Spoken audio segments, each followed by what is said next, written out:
दोपहर का खाना।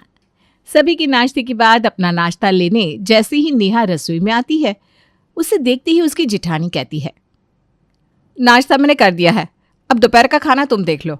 लगातार 2 टाइम तो खाना नहीं बनेगा ना मुझसे। फिर वही बात भाभी, नाश्ता आपने बनाया तो क्या हुआ, रात के खाने की ड्यूटी तो मेरी है ना।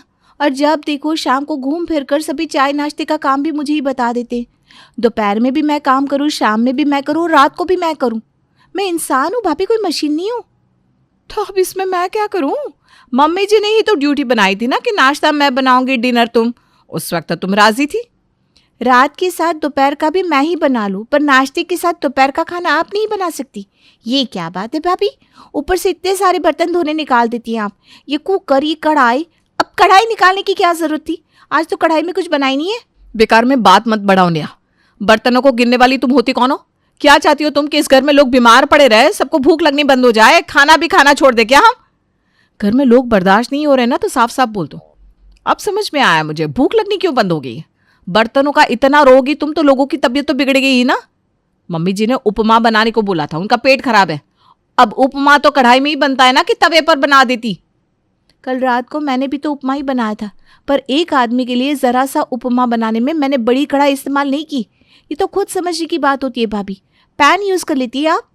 मैं तो कम से कम बर्तन में काम करती हूँ ताकि मेरे बाद आपको बर्तन साफ करने में दिक्कत ना हो, पर मेरे वक्त तो आप ऐसे बर्तन निकाल देती हो माना कि बाराती खा कर गए हैं। लोग ठीक ही कहते हैं, जिठानी ना बिल्कुल पड़ोसियों की तरह होती है, अपने काम पर सबसे प्यारी, और काम निकल गया तो दे हाथ मारी। वैसे तो मैंने भी सुना है देवरानियां काम वालियों की तरह होती है। वो तभी खुश रह सकती हैं जब उनसे बिना काम करवाए उनके मुंह में पैसे डाले जाए। अपनी दोनों बहुओं की लड़ने की आवाज सुनकर पारुल रसोई में पहुंचती है। अरे अब क्या घट गया तुम दोनों को? पहले तुम दोनों सुबह और रात के खाने पर लड़ती थी तो मैंने काम बांट दिया। उस वक्त तो तुम दोनों रजामंद थी, ठीक है नहीं? तो अब कैसी बहस? तुम सुबह जल्दी उठ नहीं पाती नेहा, इसलिए तुम्हें रात का काम दिया गया। और श्वेता को भी नाश्ता कोई हल्का नहीं पड़ता, उसे भी तो टिफिन बनाने पड़ते हैं। पर यहाँ बहस उस बात पर नहीं हो रही है मम्मी जी। सुबह और रात का तो कर दिया आपने, शाम का क्या? शाम की चाय बार बार मुझे क्यों बनानी पड़ती है मम्मी जी? कोई भाभी से क्यों नहीं कहता चाय बनाने को? और चाय के कप नाश्ते के बर्तनों में क्यों गिनाए जाते हैं? मतलब वो भी मैं ही दूँ? कभी कभी मुझे ये समझ में नहीं आता कि इस घर में मुझे बहू बनाकर लेकर आया गया था या काम वाली बाई। 2 महीने से मैंने मैनिक्योर नहीं करवाया, और करवाऊं भी तो कैसे? रात को मैनिक्योर करवा कर आती हूँ, सुबह इतने सारे बर्तन मेरी छाती पर रख दिए जाते हैं। बोलने में तो मैं भी बहुत कुछ बोल सकती हूँ नेहा। रात में भी कोई भी मेहमान आ जाता है तो उनके झूठे बर्तन कौन धोता है? मैं ही ना। निकल गया ना सच जबान से। रात को तो आए दिन मेहमान भी आ जाते हैं, उनका खाना बनाती हूँ ना मैं, पर क्या एक शब्द कहती हूँ? नहीं ना। क्यों? क्योंकि रात की ड्यूटी ली थी मैंने। पर यह क्या बात हुई कि हर शाम चाय की ड्यूटी मुझ पर डाल दी जा रही है? हे भगवान, मैं मर क्यों नहीं जाती? तुम दोनों मिलकर खा जाओ मुझे। एक चाय पर रो रही है। अरे रहने दो, शाम की चाय मैं ही बना दिया करूंगी बस। कोई तुझसे चाय बनाने को नहीं बोलेगा नेहा, हो गया अब? पर दोपहर का मम्मी जी? अरे बांट कर काम करो दोनों, मिल बांट कर खाना बनाओ, फिर मिल बांट कर बर्तन धो देना। ये कहकर पारुल रसोई से बाहर आ जाती है, पर वो कहाँ जानती थी कि इतनी आसानी से ये मैटर क्लोज नहीं होने वाला। दोपहर को महेश अपने दोनों बेटों के साथ दुकान से वापस खाना खाने आता है। दोपहर को नेहा जाकर पहले ही सब्जी बनाकर वापस अपने कमरे में आ जाती है। फिर श्वेता रसोई में जाती है। सारी होशियारी करने का ठेका तो लगता है नेहा ने ही ले लिया है। सब्जी बनाकर आराम से चली गई। मेहनत तो रोटी बनाने में कम से कम 20 से 25 रोटियां तो सेकनी पड़ेगी। अपनी देवरानी को भला बुरा कहते कहते श्वेता रोटियां बनाकर रेडी कर देती है और सभी को खाना परोसा जाता है। फुलके तो गर्म है ही नहीं नेहा, अगर ठंडा ही खाना होता तो दुकान में टिफिन नहीं ले जाते क्या हम? तुम तो बस मेरा नाम सुनते ही बोलना शुरू कर देते हो। अरे भाई, मैंने सिर्फ सब्जी बनाई है, देख लो कितनी गर्म है, अभी तक धुआं निकल रहा है। रोटियां तो आज जिठानी जी ने सेकी हैं, उनसे बोलो। अपनी भाभी का नाम आते ही प्रेम चुप हो जाता है और चुपचाप खाना खाने लगता है, पर पहले से बनी हुई रोटी सुशील के गले के नीचे नहीं उतरती। नेहा को क्यों डांट रहा है तू? वो अपना काम हमेशा बखूबी से करती है। क्या बात है श्वेता जी, तबीयत ठीक नहीं है क्या आपकी, जो सेकी हुई रोटियां दे दी ठंडी ठंडी? बताइए भाभी, सभी को ऐसा क्या हुआ कि सभी की थाली में पहले से सेकी हुई रोटियां परोसी गई है? हमारे घर में तो ऐसा चलता नहीं, बस एक मैं हूँ जो बासी रोटियां खा लेती हूँ। बाकी सभी को तो तवे से उतरे हुए गर्मा गर्म फुलके खाने की आदत है। सुबह नाश्ता बनाया था ना मैंने, दोपहर के वक्त तुम तो सब्जी बनाकर आराम से सोने चली गई। फिर मैं एक एक करके गर्मा गर्म फुलके क्यों लाकर खिलाऊं सबको? श्वेता जैसे ये बात कहती है, प्रमोद खाने की थाली को आगे सरका कर अपने कमरे में चला जाता है। मुझे भी नहीं खाना, मिल गई शांति। और रोना रोटियों पर। मम्मी जी, मेरा मतलब ये नहीं था। मेरी और क्या देख रही है? जाकर अपने बाबूजी को मना। श्वेता घबरा जाती है और सीधा अपने ससुर जी के चरणों पर गिर जाती है। गलती होगी पापा जी, मैं अभी गर्मा गर्म फुलके सेक कर आती हूँ, प्लीज़ आप नाराज मत होइए। श्वेता रसोई में जाती है और सभी के लिए गर्मा गर्म फुलके सेक कर भाग भाग कर लेकर आती है और सभी को गर्मा गर्म खिलाती है। जैसे तैसे दिन बीत रहे थे। फिर एक रात को नेहा को उसकी सहेली ममता का कॉल आता है। कहाँ है तू? आजकल मेरा फ़ोन ही नहीं उठाती, ना ही व्हाट्सएप के मैसेज का रिप्लाई करती है। पैसे नहीं है बहन मेरे पास। कॉलेज के दिनों से यही चल रहा है, हर बार तू मुझे मिलने बुलाती है और मेरी जेब कटवा देती है। अब तो मेरे पति ने मुझे पैसे देने भी बंद कर दिए। कहाँ से पार्टी दूँ मैं तुझे? खुद कंगाली छाई हुई है, इधर सब्जी लाने जाती हूँ, उसी में 2-4 पैसे मारकर खुद के फ़ोन का रिचार्ज करवाती हूँ। ये दिन आ गया है। करती ना छोटी बात तूने।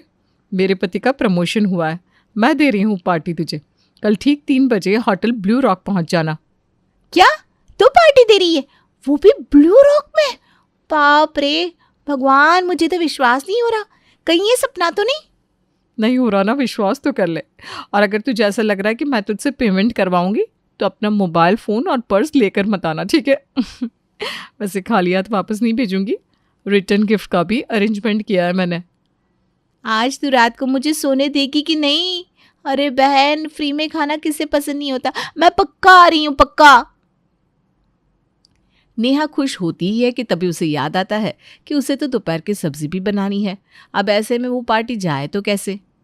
पर मैं कैसे आऊँगी बहन? तू तो जानती है ससुराल में बिना काम किए निकलना मतलब मौत को दावत देना। और आजकल मेरी जिठानी से मेरी कुछ बन भी नहीं रही, तो वो तो काम संभालेगी नहीं। मैं नाश्ते के बर्तन धोऊंगी, फिर सब्जियां काटूंगी, फिर जाकर सब्जी बनाऊंगी। और एक सब्जी में याद चलता नहीं, 2-2 सब्जियां बनानी पड़ती हैं, साथ में चटनी। इतने में तो मेरी ही चटनी बन जाएगी, फिर क्या ही मैं तैयार हो पाऊंगी। तो फिर कौन कह रहा है तुझे ताज़ी सब्जी बनाने को? एक काम कर, डिनर तो बनाने जा रही है, ज़्यादा सब्जी बनाकर फ्रिज में छुपा कर रख दे। दोपहर में उसी सब्जी में ज़रा सा पानी डालकर गर्म कर देना और रख देना स्लैब पर। किसे पता चलेगा कि ये कल वाली सब्जी है या आज वाली? वाह बहन, तूने तो मेरा काम आसान कर दिया। अब तो मैं यही करूँगी। और होशियारी से नेहा रात को ही ज़्यादा सब्जी बना लेती है और सारी एक्स्ट्रा सब्जी को फ्रिज में रख देती है खाने के टेबल पर। आज तो खाना कुछ ज़्यादा ही अच्छा बनाया नेहा, सही में मज़ा आ गया। क्या सही सब्जी बनी है, नहीं पापा? सब्जी से ज़्यादा मुझे तो ये फुलके पसंद आ रहे हैं। और ये चटनी बनाने में तुम्हारा कोई जवाब नहीं बहू। इसी तारीफ सुनने के लिए तो मैं इतने मन से खाना बनाती हूँ। और आपको सब्ज़ी पसंद आ रही है तो कल बिल्कुल ऐसी ही सब्ज़ी बना दूंगी मैं, और चटनी भी। ये कहकर नेहा अपना रास्ता क्लियर कर लेती है। अगली सुबह उसे उठने में देरी हो जाती है। हे भगवान, 8 बज गए। सोचा था आज सर धो लूँगी, कल फिर बृहस्पतिवार पड़ जाएगा। बृहस्पतिवार को फिर सर नहीं धो पाऊँगी। ऐसे ही 10 दिन हो गए, धो लेती हूँ सर, देखा जाएगा जो होगा। ऐसे भी देर तो हो चुकी है। नहाकर 20 मिनट के बाद श्वेता रसोई में पहुँचती है। उठने में तो आज बड़ी देर हो गई। 10 बजे तो यहाँ सब दुकान जाने के लिए निकलने लगेंगे। कब मैं बाज़ार जाकर सब्जी लेकर आऊँगी, कब सब्जी बनाऊँगी? फ्रिज में जो सब्जी पड़ी है उसी की सब्जियाँ बना लेती हूँ। श्वेता फ्रिज खोलती है और कच्ची सब्जियों के साथ साथ उसे बनी बनाई आलू टमाटर की सब्जी और आलू गोभी की सब्जी भी मिल जाती है। फ्रिज में इतनी सारी रात की सब्जी रखी हुई है। दोबारा नई सब्जी बनाकर खाना बर्बाद करना सही नहीं होगा। वैसे भी मेरे पास टाइम तो है नहीं, इसे ही गर्म करके सभी को परोस देती हूँ। और 10 मिनट के अंदर अंदर आटा गूंदकर श्वेता रोटियां बनाना शुरू कर देती है। सभी नाश्ते पर बैठ जाते हैं। श्वेता एक एक कर सभी को गर्मा गर्म फुलके सेक कर खिलाती है। लगता है देवरानी जेठानी में अच्छी बातचीत होने लगी है। दोनों एक सी सब्जी बना रहे हैं। वैसे ये रात की सब्जी से ज़्यादा अच्छी बनी है श्वेता जी। कोई और सब्जी नहीं मिली भाभी को, यही सब्जी बना दी। अब वापस से दोपहर में भी फिर से वही सब्जी परोस दूंगी मैं। 3 टाइम लगातार एक ही सब्जी खाने के बाद सब कहीं तीसरी सब्जी की डिमांड ना कर दे। नेहा के दिमाग में ये सवाल आता ही नहीं कि कहीं उसकी भाभी ने उसकी रात में बनाई हुई सब्जी ही तो सबको परोस नहीं दी। उसे कुछ समझ में आता भी कैसे, उसका ध्यान तो था पार्टी पर। ब्रेकफास्ट करने के बाद नेहा अपने चेहरे पर पैक लगाकर आराम से बैठ जाती है।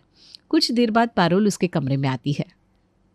1:30 बज गए बहू, तो अभी तक आराम ही कर रही है। जा सब्जियां काट ले, 3 बजते ही दिखेंगे। सारी तैयारी हो चुकी है मम्मी जी, आप फिक्र मत कीजिए। नेहा आराम से नेल पेंट लगाकर किचन में जाती है और जैसे ही फ्रिज खुलती है क्या देखती है, फ्रिज तो खाली है। हैं? सारी सब्जियां कहाँ गई? 2 पतीला भरकर सब्जियां फ्रिज में रखी थी मैंने। चटनी तो यही थी। भाभी ने कहीं रखी होगी। भाभी कहाँ हो आप? नेहा हड़बड़ाती हुई अपनी जेठानी के कमरे में जाती है। कल रात को सब्जी ज्यादा बन गई थी तो मैंने फ्रिज में रख दी थी। सोचा था दोपहर में सबको दे दूंगी, पर अभी जब फ्रिज खोला तो फ्रिज में सब्जी ही नहीं है। कहाँ गई सब्जी भाभी? रात के बाद तो मैं रसोई में गई ही नहीं हूँ। रात की सब्जी तुम दोपहर में दी थी? इतने वक्त बाद? अरे फ्रिज में रखा खाना जहर बन जाता है, तुम्हें नहीं पता? इसीलिए बार बार मम्मी जी का पेट खराब हो रहा है। यही करती हो क्या तुम हर बार? हैं? काम से बचने के लिए घर वालों की सेहत के साथ खिलवाड़ करती हो। सब्जी वेस्टेज से बच जाए इसलिए मैंने नाश्ते में सभी को वही सब्जी परोस दी थी। मुझे लगा तुम समझ गई होगी। ये क्या बात हुई? मैं कैसे समझ जाऊंगी कि आपने मेरी बनाई हुई सब्जी ही सबको परोस दी है? चोरी नहीं आती मुझे। भूलो मत नेहा, तुम अपनी जेठानी से बात कर रही हो। आजकल बहुत ज़्यादा जबान चलने लगी है तुम्हारी। चोरी नहीं की है मैंने। रसोई सबकी है, राशन सबका है। रसोई के ही सामान को घर वालों को खिलाया है। वो तो दिखता है भाभी कि कितना राशन सबका है। सब कुछ सबका है, इसीलिए आप जेठ जी के प्लेट में जबरदस्ती फुलके डालती है और प्रेम को 2 रोटी देने के बाद पूछती तक नहीं। अपने वक्त तो 1 रोटी भी आप एक्स्ट्रा नहीं बनाती कि मैं दूसरे वक्त उसे इस्तेमाल कर सकूं। और बेशर्मो जैसे मेरे वक्त बनाए हुए खाने को नाश्ते में चला दिया। नाश्ते में मेहनत ही कहाँ पड़ी फिर आपको? आज तो दोपहर में सब्जी आप ही बनाएंगी। जो लड़ाई सभी को लग रही थी कि शांत हो चुकी है, वो तो शांत हुई ही नहीं थी। दोपहर का खाना नहीं, जी का जंजाल बन चुका था। सभी बाहर डाइनिंग टेबल पर खाने का इंतजार करते रहते हैं। यहाँ दोनों देवरानी जेठानियाँ लड़ती रहती हैं। हद हो गई है मम्मी, हर 2 दिन में इन दोनों का तमाशा शुरू हो जाता है। एक काम कर प्रेम, तू बाहर से खाना ऑर्डर कर ले। इन दोनों की ये बहस जब तक खत्म होगी हमारा दुकान निकलने का वक्त हो जाएगा। अब आए दिन दोपहर के वक्त सभी को बाहर से ही खाना ऑर्डर करना पड़ रहा था, क्योंकि अब ना ही जेठानी ना ही देवरानी दोपहर का खाना बनाने को तैयार थीं। दोनों आराम से बाहर से आया हुआ खाना खाती और दोपहर की नींद लेती। एक दिन पड़ोसन सुषमा पारुल से मिलने उसके घर आती है। पारुल सुषमा के लिए रसोई में तैयार गर्मा गर्म खाना लेकर आती है। अच्छा हुआ तू आ गई, सब तो खा कर निकल गए। बहुएं सो रही है, मुझे अकेले ही खाना पड़ता है। अब तू आ गई है तो दोनों साथ में खाएंगे। ये ठीक करती है तू कि अपनी बहू के सोने पर रोक टोक नहीं करती, वरना हमारे समय तो 2 मिनट भी कमर सीधी कर लो तो सास सर पर नाचने लगती थी।